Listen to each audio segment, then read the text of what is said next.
Welcome to footballgameplan.com, where football makes sense. I'm Emery Hunt, the czar of the playbook, and we're going inside the war room with the Green Bay Packers. We're going to take a look at their team needs to see what players could be possible targets to fill those needs. But first, let's take a look at the upcoming selections they have in this year's draft. The Packers are a football team that don't rebuild, they reload, and they come into the 2013 draft with 8 selections. That's a lot of opportunity to get better. And when you look at some of their team needs, not in necessarily any order, they need a receiver, they need a running back. They definitely need a running back, but all is for naught if they don't run the football, but they do need a back. They need some depth on the offensive line, some outside edge rushers, and they also need some help at safety. So let's look at the first round in my 7th-round mock draft, pick 26. I have them going with Justin Hunter. I like this guy a lot. Has a lot of A.J. Green-like ability, wiry frame, explosive speed, year 2 removed from the ACL injury. So the Packers will be getting a guy that will be on the upside of his potential. I like this pick for Green Bay, help bolster that passing attack.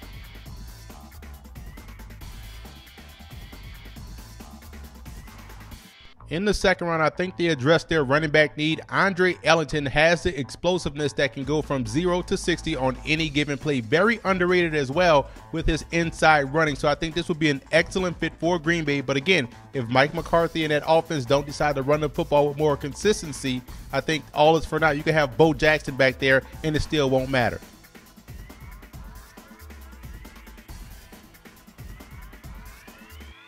I guess I'm a sucker for football players, and A.J. Klein fits that to the T. This guy is 6'1", 250, excellent inside linebacker that can also drop back in coverage, and I think he's a fine prospect. I think he would also fit perfectly in that Green Bay Packers defense.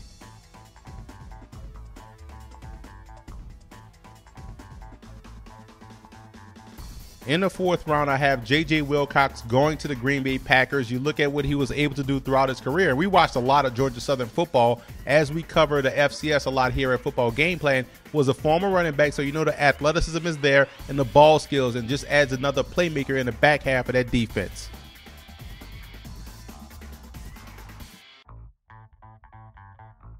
The Packers have 2 selections in the 5th round, and I'm a big Lonnie Pryor fan. Fullback guy, reminds me a lot of Larry Center. So not only can he get out there and block, but he's definitely an excellent receiver out of the backfield. Just gives Green Bay another weapon to utilize in their offensive attack. And when you look on the defensive side, Gilbert Pena out of Ole Miss played JUCO ball up here in New York, so his best football is ahead of him. Only 1 year at Ole Miss. This guy is 6'3", 330 pounds, nasty attitude. I like the way he plays the game. Should be a solid backup at that nose tackle position.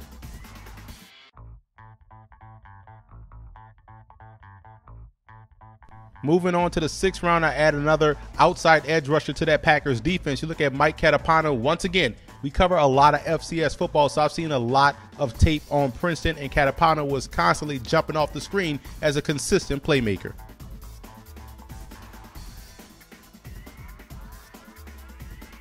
In rounding out the Packers draft, I look at Joe Madsen in the 7th round, a guy that's coming from an air raid spread attack, similar to what Green Bay runs, so that natural fit is there. 6'4", 310, excellent center prospect, should help bolster the depth along that offensive line. And let's look at what the Packers were able to round up in my 7th-round mock draft. A lot of key playmakers at key positions. And if you look at the offensive players from Hunter, Ellington, even Madsen, I think this would be a great roundup for the Packers and help them remain explosive in the NFC and continue to be a thorn in the side of their NFC North counterparts. And I also want to give a huge shout out to Packer fan forums for always showing Football Game Plan support.